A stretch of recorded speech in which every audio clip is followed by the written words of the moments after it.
It's Bibi, the wife wailed. She's infected our child. We should have never let her back down here. We should have never let her back in this house. In this moment, I realized I was always the one to blame. I was always the cause of the problems, whether it be with Haldar or his wife or the other residents and their children. No, I was the problem. I always pretend that I don't notice whenever other people make sly remarks about me. The truth is, I'll always hear their words. They do hurt. Haldar always saying how I'll never find anyone who wants to marry me. His wife constantly taking blows at me. The residents' nonstop whispers through the halls of the complex. I hear every word. What am I supposed to do about it? Maybe they're right. I've been such a burden to everyone in my life. I've caused so many problems that I cannot help. Oh, Father, how I wish you were here. It seemed as if you were the only one who knew I never did any of this on purpose. I don't want to be this way, but there is no escape for me, is there?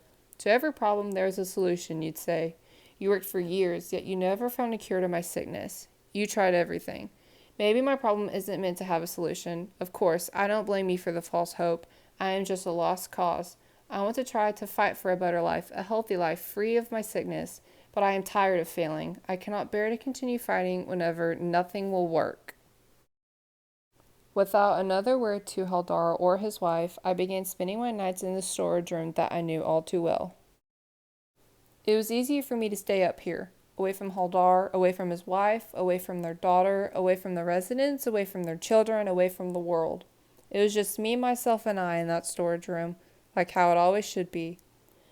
I would have saved everyone else the trouble if I would have kept to myself. Haldar eventually brought a few of my belongings, along with some meals every now and then, at the top of the stairs. The residents looked at me like a caged animal, pity in their eyes. I don't mind, I told them. It's better to live apart from them, to set up house on my own. Later on, after I settled into the room, Haldar's daughter healed back to health. I was never asked to return, and I didn't want to return. Living up here by myself is what's best for everybody. The residents always ask me to go out, to go to the fish pond, to see the temple decorations, to find a husband, to do this and to do that. I always made up an excuse to why I couldn't come. I didn't want to come. The residents' fake concern for me hurts more than any of the mean words that have ever come my way. I know the residents mean well, but I don't need their pity. I might be sick, but I'm still a person. I don't need their degrading looks, their constant help all the time. I'm not a charity case. Oh, Father, how I wish you were here. You knew I needed help, and you tried so hard to get me the help I needed, but you still treated me like a person who has feelings, thoughts, and dreams. I wasn't a sick person in your eyes. I was your daughter. I want people to see me for who I am and what I can do, not what was wrong with me. I'm more than a walking sickness. By mid-December, Haldar cleared all the unsold merchandise off of the shelves of his beauty shop and hauled them into boxes up to the storage room. I hadn't talked to Haldar since I moved to the storage room permanently. I never left my room. I heard through the halls of the complex that the residents had ran Haldar out of business. Whether that was true or not, Haldar was gone without a word. The only thing left behind was an envelope with money inside. I put the envelope up on a shelf. I don't have any use for the money. Once Haldar was gone, the residents started to renovate my room to create a more suitable living space for me. They donated their time and items to me. It was so sweet of them, and I am extremely thankful for their kindness. I wanted to repay them, but I didn't know how, besides making sure to not be any more trouble to them. During the day, the kids played on the roof, most likely from the request of their parents. During the night, I was left to myself. I slowly began to eat less and less. My appetite became so small, sometimes I don't remember what day it is or what I had done. Oh, Father, how I wish you were here. I think my sickness is getting worse. I feel nauseous, weak, and sore throughout my body. These symptoms are so new. I let a few days pass, thinking it would eventually go away, like how my sickness usually does. Only it didn't.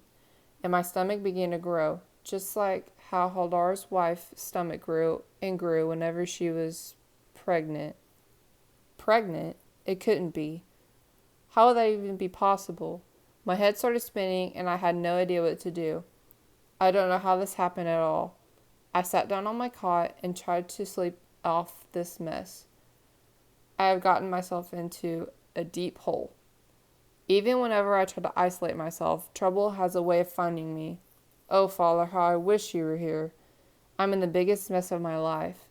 How will I take care of another with my condition? I'll just be another screw-up in another person's life. Months passed since I found out the news that I was expecting. I'm about 4 months pregnant, and it's sometime in April. I'm anxious, nervous, scared, but there's a hint of excitement. Should I be excited? Besides all that, I mostly feel extremely nauseous. The residents leave plates of rice and tea, but I cannot bring myself to finish a meal without becoming sick. Oh, Father, how I wish you were here. Has this been a terrible mistake?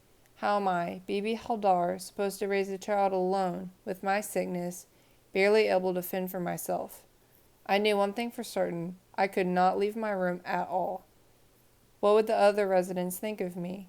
Would they think I am more of a screw-up now than I was before? Or maybe they would think I am more helpless than I originally was. I don't want to know.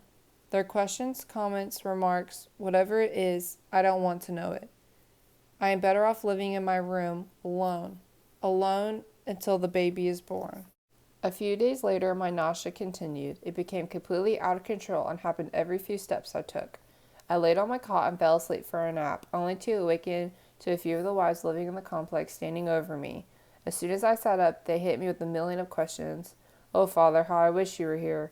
I am not a confrontational person at all. I didn't want to face their judgment or nagging questions. I am a woman just like them. I don't pry in their lives. Yet I feel like I owe them an answer. I told them I could not remember what had happened. It was true. I had not been able to recall much of anything recently. All of my days blended together. It felt like one huge day rolled into one. They asked me who the father was. I sat there before answering. Even whenever I first found out I was pregnant, I didn't think much of who the father was. Why did it matter who the father was? I was the one pregnant, not the father. I'm the one who's gone through this pain alone, not the father.